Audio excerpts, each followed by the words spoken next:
Cela ne vous a pas échappé, Ursula von der Leyen est de nouveau à la tête de la Commission européenne. Elle a été réélue par 401 voix sur un total de 719 parlementaires européens. L'Allemande défend toujours une neutralité carbone en Europe, mais elle ouvre un peu plus la porte aux carburants de synthèse dans le domaine de l'automobile.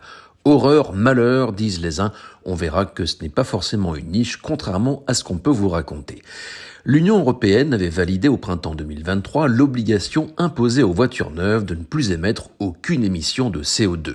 Cette disposition signifie en principe la fin des motorisations essence, diesel et hybrides au profit du tout électrique. Toutefois, l'Allemagne et sa puissante industrie automobile avaient réclamé et obtenu que la Commission européenne s'engage à ouvrir la voie aux carburants de synthèse. L'argument est que cette technologie remplirait l'objectif de zéro émission de CO2 tout en préservant une place pour les motorisations thermiques, filière d'excellence européenne. La présidente de la Commission a toujours en tête l'objectif de 2035, mais, et c'est une nuance de taille, il nécessitera une approche neutre sur le plan technologique dans laquelle les carburants de synthèse auront un rôle à jouer. Évidemment, l'association Transport et Environnement critique ce virage. Les ONG estiment énergivore la production des e-fuels à partir de CO2 et d'hydrogène qu'ils voudraient réserver au transport maritime et à l'aviation.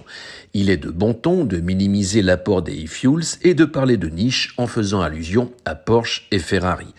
Porsche parce qu'il a engagé un projet de ce type au Chili et la marque au cheval cabré car ce serait un moyen de faire perdurer le moteur même si elle prépare par ailleurs son premier modèle 100% électrique. On est comme toujours dans la posture. Dans l'automobile, des constructeurs majeurs comme Renault et Stellantis s'y intéressent, et c'est pas les seuls d'ailleurs. On notera aussi qu'Aramco, un champion des carburants de synthèse, est actionnaire de Horse, la structure de Renault, qui continue à travailler sur le moteur thermique, et ces carburants feront partie de l'équation, on peut en être sûr. Les e-fuels sont aussi portés par la FIA en compétition automobile pour la Formule 1 à partir de 2026. Un autre ambassadeur de la solution est Toyota, le géant japonais que les mêmes ONG critiquent pour ne pas céder aux sirènes du tout électrique, va justement profiter des Jeux Olympiques pour mettre en avant sa vision multi-énergie dont les e-fuels et l'hydrogène. Et ce n'est pas le seul à avoir cette vision dans l'archipel. Mazda et Subaru sont sur la même longueur d'onde.